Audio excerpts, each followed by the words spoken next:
Welcome to the deep dive. So, you're with us because you're looking to really get a handle on Germany, not just the headlines, but the deeper stuff, its history, its culture, what makes it tick. Exactly. Think of this as your shortcut, sort of to being genuinely clued in about a country with a pretty extraordinary story. That's right. And we've gathered some really compelling resources for this. We have an article that gives a good overview and also a YouTube transcript laying out the historical timeline. Okay. Our goal today, basically pull out the most crucial bits, give you a clear and hopefully engaging picture of Germany's, well, its rich and complex identity. Okay, let's jump straight into the history then. Our sources, they take us way back. We're talking Germanic tribes, Nordic Bronze Age. Yeah, ancient stuff. And these weren't static groups, right? They were expanding, bumping up against, interacting with Celts, Iranians, Balts, Slavs, all sorts. It really sets the scene, doesn't it? A region shaped by all these different influences right from the get-go. And what's fascinating, I think, is just how fluid it all was back then. No hard borders, identities weren't fixed. Right. Then, fast forward a bit, 1st century BCE, you've got Julius Caesar writing about these groups east of the Rhine. He calls them Germani. Ah. And later, Emperor Augustus actually sets up a Roman province called Germania. But then there was this other area beyond Roman control known as Magna Germania. Yeah, so distinction even then. Yeah, exactly. It sort of gives you a glimpse into how the Romans started thinking geographically about a separate German region. Okay, moving on then to the 4th century AD. Big shifts happening across Europe. Lots of tribal movement. Major upheaval, yeah. And this ultimately leads to the fall of the Western Roman Empire, 476 AD. Now, this feels like a key moment. Definitely a turning point. Because, as the materials show, large chunks of what we now think of as Germany, they become part of the Frankish Empire, and then later, East Francia.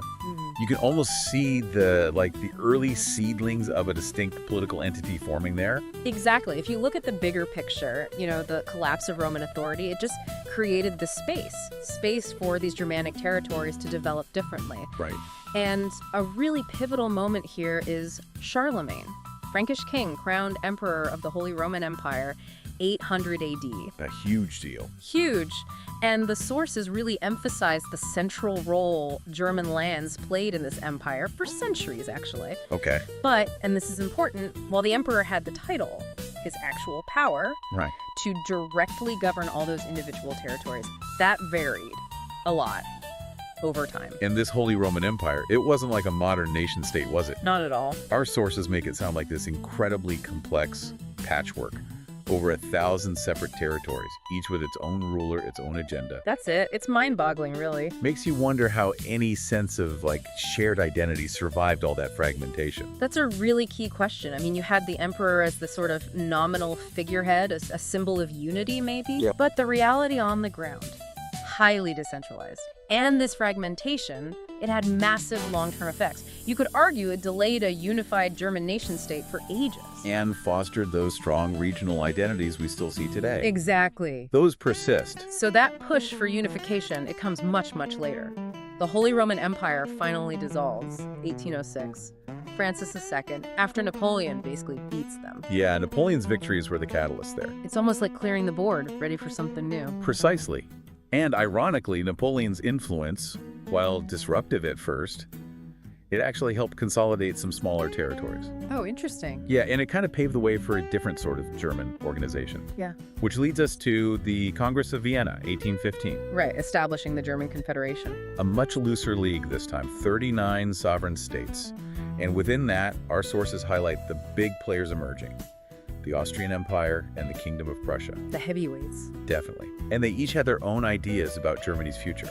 Okay, and this is where that German question pops up. This debate. Greater German solution versus lesser German solution. Can you unpack that a bit? Sure. Think of it like two competing plans for Germany.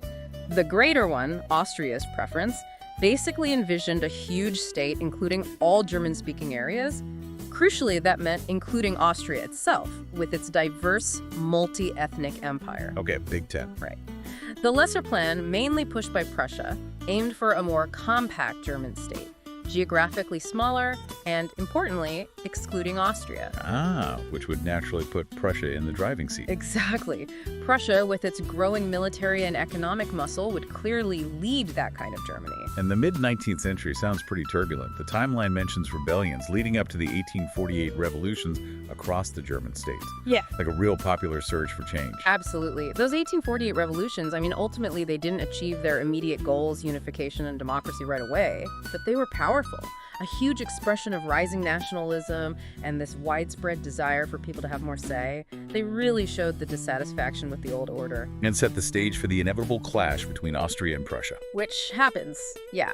The sources detail that war, Prussia wins decisively, and boom, the German Confederation collapses. Prussia is clearly top dog now. That victory in 1866 was absolutely pivotal. It leads straight to the North German Confederation in 1867, largely Prussian-controlled. Excluding Austria. Excluding Austria, exactly. And that confederation becomes the crucial stepping stone towards the unified German Empire under Prussian leadership. Which is finally proclaimed in 1871. Prussian King William I becomes German Emperor. So the lesser German solution wins out. It does. Germany, under Prussia, finally a unified nation. But, as we know, and as the sources point out, this newly unified Germany heads down a path, eventually leading the Central Powers into World War I. And ultimately, defeat. The Treaty of Versailles, as highlighted, was harsh. Really harsh terms, significant territory loss, like 13% of its European land. Yeah, and that interwar period just sounds incredibly rough. The Weimar Republic struggling with huge war debts, reparations. Then hyperinflation just wiping out savings. Crippling the economy. Yeah. And then the Great Depression hits globally. It's just this perfect storm of crises. And tragically, our sources clearly indicate this created the fertile ground for Adolf Hitler's rise to power. It really underscores how fragile democracy can be when facing that kind of widespread hardship and instability. Yeah. Hitler's appointment as chancellor, then his consolidation of power into a full-blown dictatorship, that marked the horrific shift into Nazi Germany. Right. And the sources clearly lay out Nazi Germany's aggressive expansionism, annexing Austria, Czechoslovakia. And invading Poland in '39, kicking off World War II. Exactly. And the scale of the atrocities committed during the war, it's almost impossible to grasp. It really is. The occupation of most of Europe by the Axis, and then the Holocaust. The systematic genocide. Our sources mention an estimated 17 million people murdered, including 6 million Jews. It's a profoundly dark chapter. The lessons. Well, they still resonate deeply today. Indeed. Then comes the Allied invasion, Normandy, the German defeats mount up, Hitler's suicide. And Germany's unconditional surrender, May 8th, 1945, ending the war in Europe. But the consequences, the damage, both physical and moral, immense. Immense. And long-lasting. And the aftermath, another division. Yeah. Germany carves up into 4 occupation zones, US, British, French, and Soviet. Yep. And that division eventually hardened, didn't it? Solidified into the 2 Germanys of the Cold War. Right. So 1949, you get the French, US, and British zones merging to form the Federal Republic of Germany, West Germany. Democratic. And the Soviet zone. Becomes the German Democratic Republic, East Germany, communist rule. And then, of course, the Berlin Wall goes up in '61. The ultimate symbol of that division. The most potent symbol, yeah, of the divided city, divided country, divided continent. But that division, it didn't last forever. The sources highlight 1990, the fall of the Berlin Wall. Yeah, that must have been just incredible. A truly transformative moment, symbolic, emotional, signaling the end of that whole era. Yeah. And after the wall came down, you had the 2+4 treaty negotiated. That was between the 2 German states and the 4 former occupying powers. Clearing the way for reunification. Exactly. Paving the way for official reunification later that same year, 1990, Berlin, once again, the unified capital. So, bringing us up to today, where does Germany stand now? The sources paint a picture of a major global player. Oh, absolutely. Germany is a key member of pretty much all the important international bodies, UN, NATO, G7, G20, OECD, you name it. Founding member of the Eurozone, too. Right. And economically. Right. Largest economy in Europe, 4th largest in the world by nominal GDP. It's really emerged as a significant influential power in the 21st century. Okay, wow. That's quite a journey through history. Now, let's maybe shift focus a bit. Let's talk about some of those must-see attractions. Good idea. Because these places, they aren't just, pretty spots. Yeah. They often really embody the history and culture we've just been discussing. Berlin, for starters. Berlin's a prime example. A city where history and modernity just slam into each other. Right, absolutely. What's so compelling about Berlin is how it sort of faces its past head-on, all those layers, while also being this incredibly vibrant, modern capital. Yeah. You've got the Berlin Wall Memorial, the East Side Gallery, stark reminders of the division, the Cold War, very tangible links to recent history. And then the Brandenburg Gate. Right, which was once part of the division, near the wall, and now it's the iconic symbol of German unity. Hopeful, looking forward. And the museums. Museum, Island, Pergamon, Altes Museum, you're stepping back thousands of years. Ancient treasures, yeah. But then you also have places like the Berlinische Gallery or Hamburger Bahnhof for cutting-edge contemporary art. Exactly. It perfectly illustrates that dynamic, historical legacy right alongside modern expression. That's Berlin. And the Reichstag building Yeah. with that glass dome. Yeah. Oh, yeah. That sums it up beautifully. You're standing in the heart of modern German democracy, looking out over a city that's seen so much history. Yeah. It's quite powerful. Okay, changing scenes completely. Neuschwanstein Castle, Bavarian Alps. Looks like it's straight out of a fairy tale. It really does. The Disney Castle inspiration. That's the one. A real symbol of 19th century romanticism. Totally. King Ludwig II commissioned it. That fantastical design, the breathtaking mountain setting, it's incredibly popular, for good reason. I bet. But the area around it, the Bavarian Alps, that's also a huge draw. Hiking, skiing, exploring little traditional villages like Füssen nearby. It's where that cultural fantasy meets stunning nature. Nice. Okay, next up, the Romantic Road. Sounds like a specific route. It is, yeah, a themed driving route, basically. Takes you through Germany's medieval heartland, stretches from Würzburg down to Füssen. Evokes images of knights and walled towns. It really does deliver on that. It gives you a tangible feel for Germany's medieval past. Towns like Rothenburg ob der Tauber, amazingly preserved medieval center. And Dinkelsbühl, too, loads of old-world charm. You genuinely feel like you've stepped back in time. Plus, you see these impressive castles like Hohenzollern perched up high. Reinforces that whole feeling. Then there's the Black Forest, famous name, known for, dense forests, lakes, villages? All of that. Enchanting landscapes, really. Yeah. It's a different side of Germany, more focused on nature, great for outdoor enthusiasts. Okay. You've got attractions like the Triberg waterfalls, which are quite impressive, and towns like Freiburg with a lovely medieval center. And cuckoo clocks, isn't that the Black Forest? That's the one, a very famous tradition from that region. Adds a unique cultural touch, recognized worldwide. Lots of workshops and museums dedicated to them. Cologne Cathedral, another big hitter, massive Gothic masterpiece.